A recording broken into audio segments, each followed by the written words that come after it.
आज के इस सेशन में हम जानेंगे कि उत्तराखंड के मुख्यमंत्री जो कि 10वें नंबर के मुख्यमंत्री थे, तीरथ सिंह रावत। तीरथ सिंह रावत ने जो इस्तीफा दे दिया, उसके पीछे का कारण क्या था,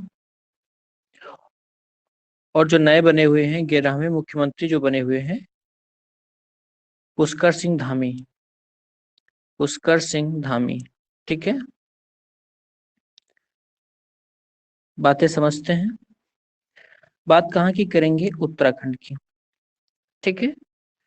उत्तराखंड 9 नवंबर सन 2000 को यूपी से अलग हुआ था, ठीक है। यूपी से अलग हुआ तब इसका नाम उत्तरांचल हुआ करता था। उत्तरांचल नाम कब तक हुआ? 2006 तक। 2006 के बाद इसका नाम क्या पड़ गया? उत्तराखंड, ठीक है। उत्तराखंड की जो राजधानी है वो देहरादून है। राजधानी देहरादून। एक और राजधानी है गैरसैंण। दूसरी राजधानी क्या है? गैरसैंण।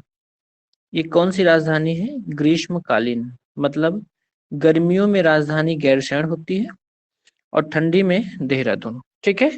कैसे याद करोगे? गैरसैंण ग्रीष्म, गा से ग्रीष्म और गा से गैरसैंण, ठीक है। अब ये दो राजधानियां होने के कारण ये आपको भौगोलिक स्थिति में समझाया जाएगा। अभी तो हम इसको करंट अफेयर्स के पॉइंट ऑफ व्यू से पढ़ रहे हैं, है ना। चलिए, उत्तराखंड हमने कहा सन 2000 में बना। अभी चल रहा है 2021, ठीक है। कुल मिला के 21 वर्ष का हो चुका है, ठीक है। इसके जो पहले पहले मुख्यमंत्री थे, जब ये उत्तराखंड बना हुआ था, तब इनके जो मुख्यमंत्री थे नित्यानंद स्वामी थे। नित्यानंद स्वामी, ठीक है। नित्यानंद स्वामी। अब जरा समझिएगा कि अभी 21 वर्ष में 11 मुख्यमंत्री, 11वां अभी आपने देखा पुष्कर सिंह धामी बने हुए हैं। सोचने वाली बात है। जो मुख्यमंत्री होता है, मुख्यमंत्री का कार्यकाल 5 वर्ष का होता है। क्यों? क्योंकि मुख्यमंत्री बनता किस हिसाब से है? तो जो विधानसभा होती है, विधानसभा के हिसाब से, और विधानसभा का कार्यकाल कितना होता है? 5 वर्ष का। इस हिसाब से जो पहले 10 हुए हैं, 10 के हिसाब से 50 वर्ष होने चाहिए, लेकिन अभी 21 वर्ष ही हुए हैं इसको बने हुए, ठीक है। और 21 वर्ष में 11वां मुख्यमंत्री उत्तराखंड को मिल चुका है। चलिए जरा समझते हैं कि क्या है। एक चीज और समझना है कि क्या अभी तक कोई मुख्यमंत्री ऐसा रहा जिसने अपने पूरे 5 साल कंप्लीट किए हों? तो उनका नाम याद ध्यान रखना, नारायण दत्त तिवारी। नारायण दत्त तिवारी, ठीक है। ये ऐसे मुख्यमंत्री रहे हैं उत्तराखंड के जिन्होंने अपना पूरा 5 साल का कार्यकाल कंप्लीट किया, बाकी अभी तक कोई नहीं हुआ। अब हम बात करते हैं कि जो रावत जी ने इस्तीफा दिया, चूंकि इसके पहले त्रिवेंद्र सिंह रावत थे, और त्रिवेंद्र सिंह रावत के बाद जो बीजेपी के मुख्यमंत्री बने थे तीरथ सिंह रावत, है ना। किसके बने थे? बीजेपी के। बीजेपी के जो मुख्यमंत्री बने थे, तो ये मेंबर ऑफ पार्लियामेंट, यानी ये लोकसभा के, जरा समझिएगा ये कहाँ के थे, तो ध्यान रखना, ये लोकसभा, लोकसभा लोकसभा में सांसद थे। क्या थे? सांसद, सांसद, ठीक है। इन्होंने 10 मार्च को इन्होंने शपथ ग्रहण किया था, ठीक है। 10 मार्च को इन्होंने शपथ ग्रहण किया था। और ध्यान रखना ये क्या थे? सांसद थे। अच्छा, सांसद कौन होते हैं? तो सांसद जो केंद्र में होते हैं। केंद्र में कहाँ? संसद में। समझना बेटा, है ना। देखो, संसद अलग और सांसद अलग, ठीक है। जो संसद होती है एक पूरी क्या बॉडी होती है, बिल्डिंग होती है ना। और उसमें जो बैठते हैं वो क्या है? सांसद है। अच्छा, इसको एमपी, है ना, ये मेंबर ऑफ पार्लियामेंट कहा जाता है। अच्छा, 10 मार्च को इन्होंने 10वें मुख्यमंत्री के रूप में शपथ ग्रहण किया बीजेपी के, ठीक है। अच्छा, एक बात मैं आपको और बता दूं कि जो ये सांसद हैं, कौन? तीरथ सिंह रावत, है ना। ये जो सांसद हैं पौड़ी गढ़वाल क्षेत्र से हैं, ठीक है। इनका चुनावी क्षेत्र क्या है? पौड़ी गढ़वाल, ठीक है। पौड़ी गढ़वाल। 10 मार्च को इन्होंने शपथ ग्रहण किया। इसके बाद आपको बता दें कि जब ये केंद्र के, यानी कि ये सांसद है ना, और ये नेतृत्व किसका कर रहे हैं? तो ये नेतृत्व कर रहे हैं किसी भी स्टेट का यानी कि राज्य का नेतृत्व कर रहे हैं, राज्य के मुख्यमंत्री बतौर बने हुए हैं। तो ध्यान रखना यहाँ पर कि जब आप मुख्यमंत्री बने हुए हैं तो आपका उस स्टेट की विधानसभा का सदस्य बनना बहुत जरूरी है। विधानसभा का सदस्य बनना बहुत जरूरी है, ठीक है। और ये कब तक के लिए समय होता है? 6 माह। 6 माह के अंदर आप क्या करें? आप विधानसभा के सदस्य बनना चाहिए। तो रावत जी जो है इन्होंने सांसद होते हुए 10 मार्च को शपथ ग्रहण की। मार्च से अगर आप जोड़ोगे तो अप्रैल, मई, जून, जुलाई, अगस्त, सितंबर में इनके 6 महीने पूरे हो जाएंगे। अगर ये सितंबर में यानी 6 माह के अंदर अगर ये विधानसभा के सदस्य अर्थात क्या बोले तो विधायक, अगर ये विधायक नहीं बनते हैं तो उसके लिए क्या प्रावधान है जरा समझिएगा। अगर ये विधायक नहीं बनते हैं तो जनप्रतिनिधि की धारा, इसको जरूर याद रखिएगा, जनप्रतिनिधि की धारा 151A के तहत ये जो मुख्यमंत्री बने हुए हैं, मुख्यमंत्री पद से इनको हटना होगा। कारण आपको समझाया गया कि भैया ऐसा करो कि 6 माह के अंदर आपको या तो विधायक बन जाओ, अगर आप नहीं बन पा रहे हो तो फिर आपको त्यागपत्र देना पड़ेगा। समझ में आया? हुआ कुछ ऐसा कि जो रावत जी हैं, तीरथ सिंह रावत है ना, ये आपको पता होना चाहिए कि ये विवादित बयानों में बहुत ज्यादा घिरे हुए थे, न्यूज में काफी चर्चा में थे जैसे मुख्यमंत्री पद की शपथ ग्रहण की थी। हुआ ऐसा कि यहाँ पर अप्रैल में चुनाव हुए थे। कहाँ पर? उत्तराखंड में 2 सीटें अभी भी खाली हैं। कहाँ की सीटें? तो ध्यान रखना, विधानसभा की सीटें। 2 सीटें विधानसभा के अभी भी खाली हैं, ठीक है ना, गंगोत्री की और हल्द्वानी की। गंगोत्री और हल्द्वानी, इसकी सीटें खाली थी। लेकिन हुआ क्या कि जब अप्रैल में चुनाव हुआ तो इनको, किसको? रावत को यहाँ से टिकट नहीं मिली, ठीक है, और ये विधानसभा के सदस्य अर्थात विधायक नहीं बन पाए। इसके बाद इन्होंने गुहार लगाई केंद्र सरकार से, जेपी नड्डा साहब से। जेपी नड्डा जानते होंगे, बीजेपी अध्यक्ष जेपी नड्डा, और प्लस गृह मंत्री क्या नाम है? अमित शाह। कि भाई ऐसा करते हैं कि आप हमारे यहाँ उपचुनाव करा दीजिए। जरा एक नया टर्म सीखिएगा, उपचुनाव, ठीक है। इसमें क्या होगा सर? इसमें यह होगा कि जो गंगोत्री और हल्द्वानी की जो सीटें खाली हैं यहाँ से चुनाव लड़ जाएंगे और एक विधायक बन जाएंगे। जब विधायक बन जाएंगे तो विधानसभा के तो मेंबर पहले से ही हैं। आपको मैं थोड़ी सी जानकारी और दे दूं तो इससे क्या होगा, पहले ये समझो कि अगर ये विधानसभा के मेंबर बन जाएंगे तो फिर ये अगले समय के लिए मुख्यमंत्री पद पर बने रहेंगे। लेकिन हुआ कुछ ऐसा कि अभी कोविड का बहाना देते हुए केंद्र सरकार ने यहाँ पर चुनाव कराने से मना कर दिया। कहाँ पर? उत्तराखंड में चुनाव कराने से मना कर दिया। अब ध्यान रहे कि मार्च के बाद अगर आप देखोगे तो सितंबर में इनको तो ऑटोमेटिक हट जाना है। इन चीजों को लेते हुए इन्होंने क्या किया कि उसके पहले हटाए जाएं, जनप्रतिनिधि की धारा लगे, इसके पहले ही इन्होंने क्या किया? इस्तीफा दे दिया, ठीक है।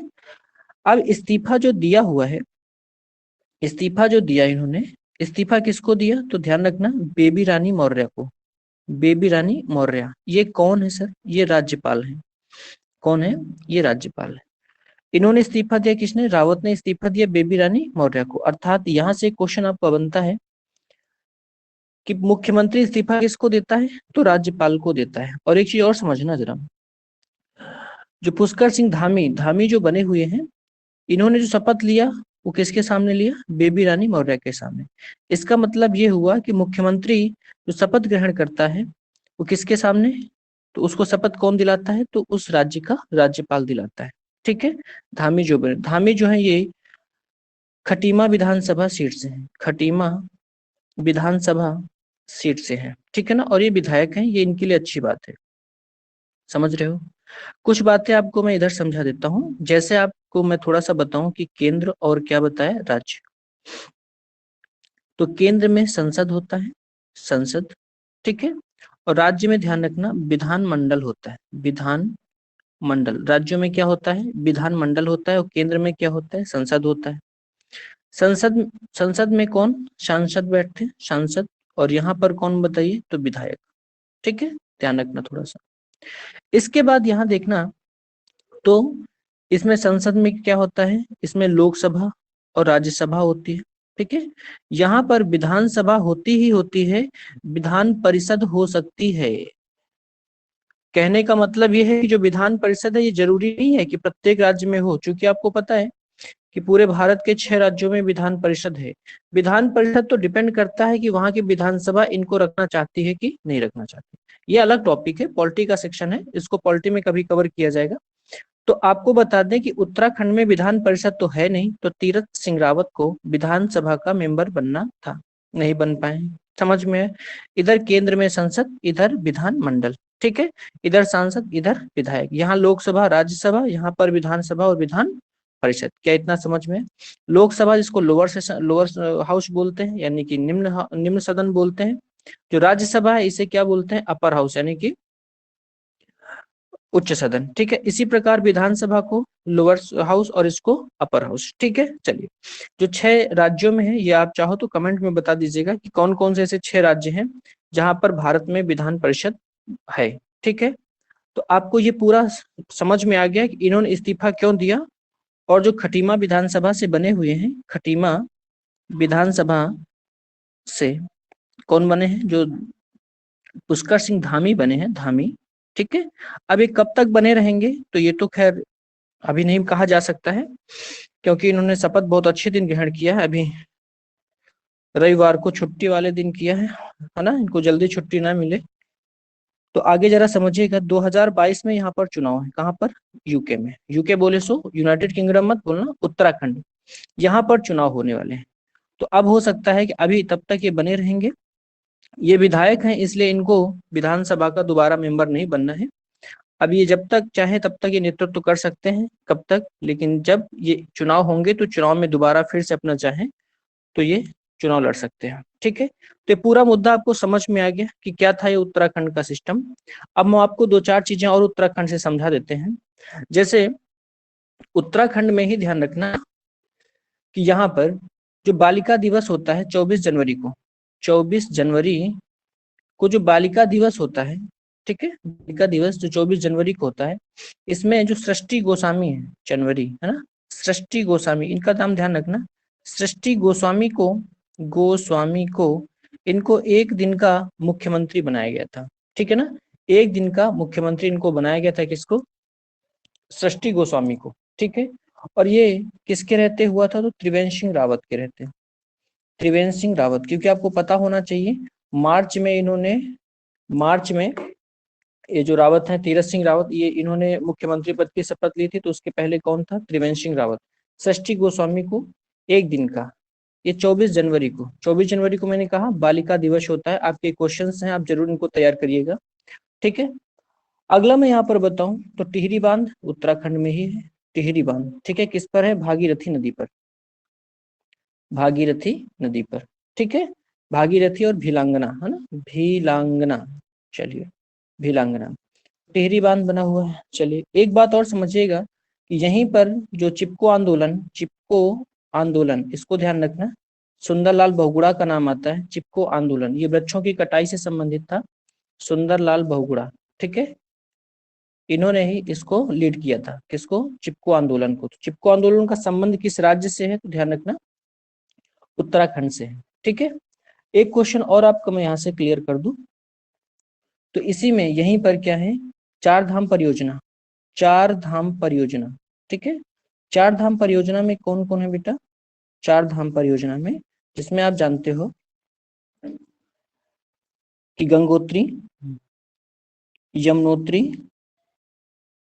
यमुनोत्री, है ना, एक मिनट, गंगोत्री और यमुनोत्री, यमुनोत्री, केदारनाथ और बद्रीनाथ, केदार प्लस क्या बताइए? बद्रीनाथ, ठीक है, बद्रीनाथ।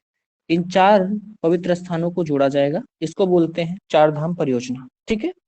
बाकी इससे संबंधित जो भी प्रश्न है आप उनको तैयार करते रहिए।